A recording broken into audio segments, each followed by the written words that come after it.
Tafadhali, ili uweze kuwa mtu wa kwanza kutazama video zetu, bonyeza maandishi yaliyoandikwa subscribe hapo chini ya video hii na kisha itatokea alama ya kengele, nayo utaibonyeza mara moja na utakuwa umejihakikishia kuwa mwanafamilia wetu na autopitwa na taarifa mbalimbali za kimichezo ambazo zimekuwa zikitrendi na kumeki headline ndani na nje ya nchi ya Tanzania.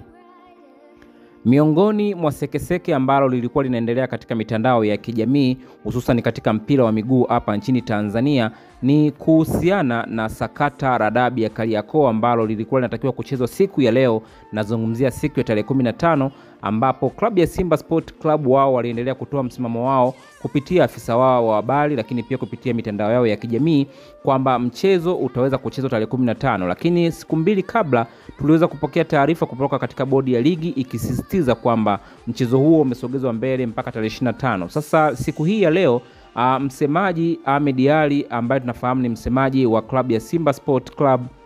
ameweza kujitokeza hadharani na kuweza kufunguka mazito kuhusiana na tarehe kuweza kusogezwa mbele, lakini pia kuhusiana na kile ambacho amekiona katika mpira wa miguu hapa nchini Tanzania. Ahmed Ally ameweza kufunguka mazito na kudai kwamba anashukuru mamlaka za mpira hapa nchini Tanzania kwa kuweza kuliona hilo na kuamua kusogeza mchezo huo mbele, na wao kama Simba Sport Club wameweza kufuta matamshi yao, lakini pia kauli zao ambazo walizitoa za kudai kwamba hawatocheza mchezo wowote mwingine tofauti na tarehe 15, huku wakidai kwamba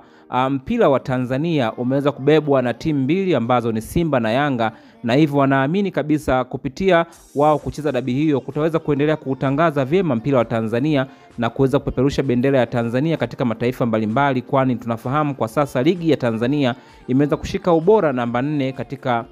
Afrika. Lakini pia amedai kwamba Simba Sport Club pekee haiwezi kashiriki katika ligi kuu bila kuwepo wapinzani wao klabu ya Yanga, na swala lililokuwa likiendelea la kwamba timu moja ishushwe daraja lilikuwa ni uchochezi ambao haukuwa na msingi wowote, na mara baada ya kukaa chini na kutafakari ameona kwamba ni vyema sasa dabi hiyo ikapigwe na mshindi aweze kupatikana kihalali ili soka la Tanzania liweze kukua na mashabiki waweze kupata burudani kama ambavyo wengi walikuwa wanatarajia. Wewe kama shabiki unalipi la kuzungumza kutokana na hiki ambacho amekizungumza Ahmed Ally mara baada ya kukiri kwamba Simba bila Yanga hainogi na Yanga bila Simba hainogi? Tuachie maoni yako hapo chini ya comment section, lakini pia nikukumbushe kwa wewe ambaye bado hujajiunga nasi, bonyeza maandishi yaliyoandikwa subscribe hapo chini ya video hii na kisha itatokea alama ya kengele, nayo utaibonyeza mara moja na utakuwa umejihakikishia kuwa mwanafamilia wetu na autopitwa na taarifa mbalimbali za kimichezo ambazo zimekuwa zikijiri, lakini pia zikitrendi na kumeki headline kutokea kila kona